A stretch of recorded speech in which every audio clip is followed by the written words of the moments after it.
ছোলার ডাল বা চানা ডাল বাঙালির বাড়িতে কিন্তু হরদম হতেই থাকে। ফুলকো ফুলকো লুচির সাথে পরোটার সাথে এই গরম গরম চানার ডাল কিন্তু দারুণ খেতে লাগে। কিংবা দুপুরবেলা যদি আমাদের ভাতের সাথেও যদি প্রথমে এই ডালটা থাকে তাহলে তো জমেই যায়। বাড়িতে যদি আমাদের কোনো হঠাৎ করে গেস্ট এসে যায় তাহলে আমরা চট করে এরকম একটা ছোলার ডাল খুবই সহজভাবে আমরা বানিয়ে নিতে পারবো। তো চলুন আজকের পর্বে আমি খুব সহজভাবে আর সুস্বাদু একটা ছোলার ডাল বানিয়ে দেখাবো। খুবই টেস্টি আর সব ধরনের লুচি, রুটি, পরোটা, হিঙের কচুরি দিয়ে আপনারা এটা খেতে খুবই ভালো লাগে। তো চলুন আজকের রেসিপিটা স্টার্ট করছি। নমস্কার বন্ধুরা, আমি দেবিকা, আমার দেবিকাস হোম কুকিংয়ে আপনাদের সবাইকে স্বাগত জানাচ্ছি।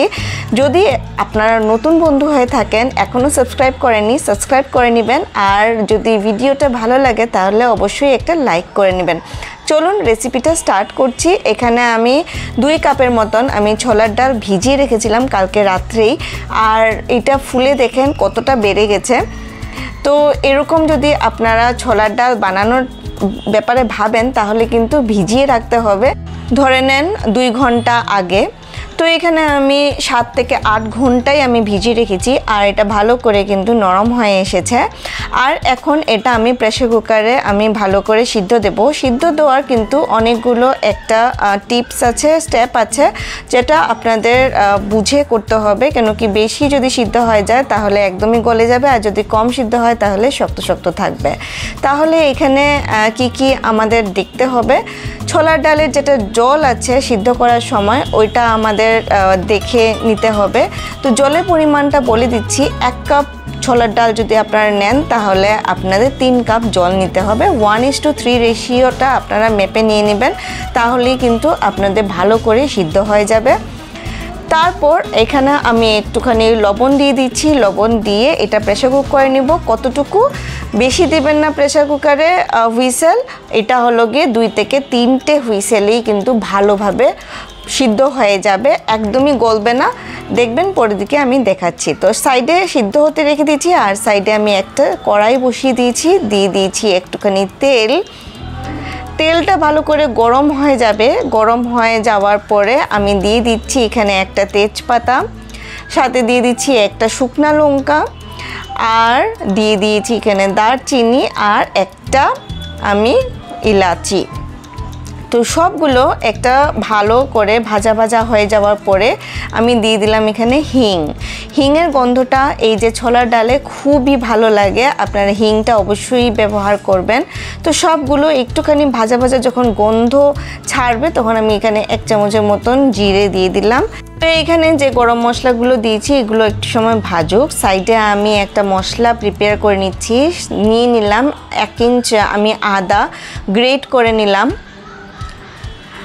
আর সাথে আমি নিয়ে নিলাম 1 চামচের মতন আমি এখানে হলুদ গুঁড়ো, সাথে নিয়ে নিলাম 1 চামচের মতন জিরে গুঁড়ো, আর নিয়ে নিলাম এখানে কাশ্মীরি লঙ্কার গুঁড়ো। একটু রঙটা ভালো আসবে, আপনারা ঝালের জন্য কাঁচা লঙ্কা কুচিও দিয়ে দিতে পারেন। তো সবগুলো আমি এইভাবে মিশিয়ে রেখে দেব সাইডে।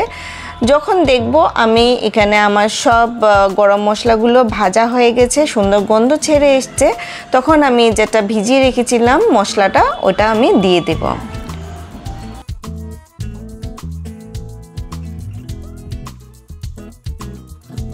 তো এইখানে ভালো করে সব মশলাকে আমি কষিয়ে নিব। তো বাটিতে যেটাই মশলা লাগানো ছিল ওটার মধ্যে একটুখানি আমি জল দিয়ে দিলাম এটার মধ্যে, আর এই মশলাটাকে ভালো করে আমি এখন কষাবো। তো যত সময় এই মশলাটা কষুক, চলুন আমরা দেখে নিই আমাদের ডালের কি অবস্থা। তো ডালটা কতটুকু সিদ্ধ হয়েছে চলুন দেখা হয়ে যাক।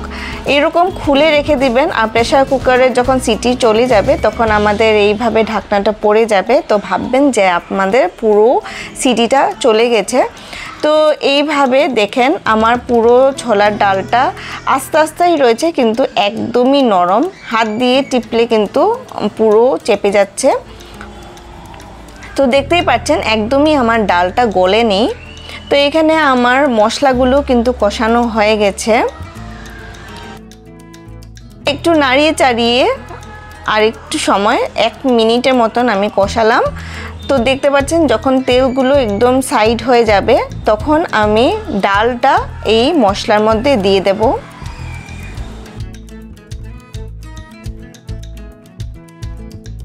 গুলো ডালের মধ্যে আমি একটুখানি ডাল বাঁচিয়ে নিয়েছি, কেন কি এতটা ডাল লাগবে না। তো আমি এখানে ডালগুলোকেও আমি মশলার সাথে ভালো করে মিশিয়ে দিলাম। তো চলুন, আমি সাইডে একটা তড়কা প্যান বসিয়ে দিয়েছি ছোট চুলার মধ্যে, আর এখানে আমি একটু সরষের তেল দিয়ে দিলাম। দেওয়ার পরে সরষের তেলটা একটু গরম হওয়ার পরে আমি এখানে দিয়ে দিব কুচি করে রাখা আমি নারিকেল। তো আপনারা এটা যখন কড়াই বসাবেন তখনও আপনারা করতে পারেন। তো যেহেতু আমি ভুলে গেছি করতে, তাই আমি এখানে তড়কা প্যানে করছি। এখানে আমি নারিকেলটাকে ভালো করে ভেজে নেব লাল লাল করে। তো যখন দেখব একটুখানি লাল লাল হয়ে এসছে, আমি দিয়ে দিব এখানে কিশমিশ। আপনারা এখানে কাজুও ব্যবহার করতে পারেন, খুবই টেস্ট লাগে।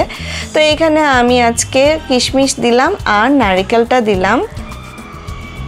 তো এখানে সবগুলো আমি ভালো করে লাল লাল করে ভেজে নেব।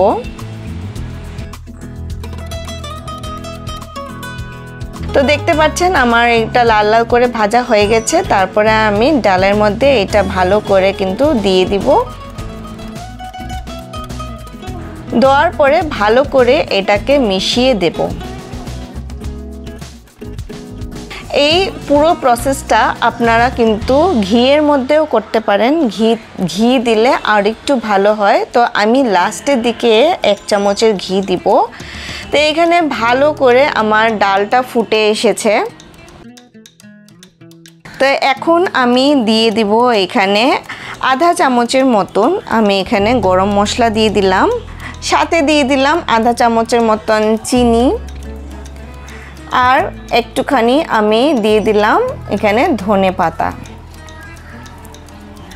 চিনিটা অপশনাল, কিন্তু এই যে ছোলার ডালটা খুবই ভালো লাগে একটু মিষ্টি মিষ্টি হলে।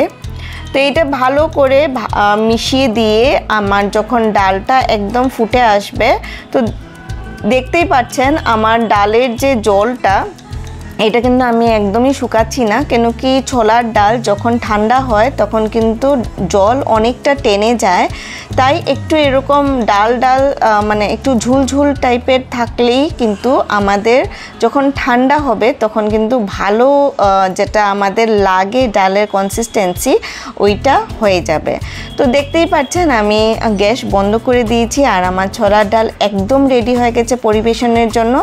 আপনারাও এইভাবে কিন্তু ছোলার ডালটা বানিয়ে লুচি, পরোটা, হিঙে কচুরির সাথে আপনারা এটা পরিবেশন করুন, আর ভাতের সাথেও কিন্তু দারুণ লাগে। সবাইকে খাওয়ান বানিয়ে, আর কমেন্ট সেকশনে এসে অবশ্যই জানাবেন কি আপনাদের এই রেসিপিটা কেমন লেগেছে।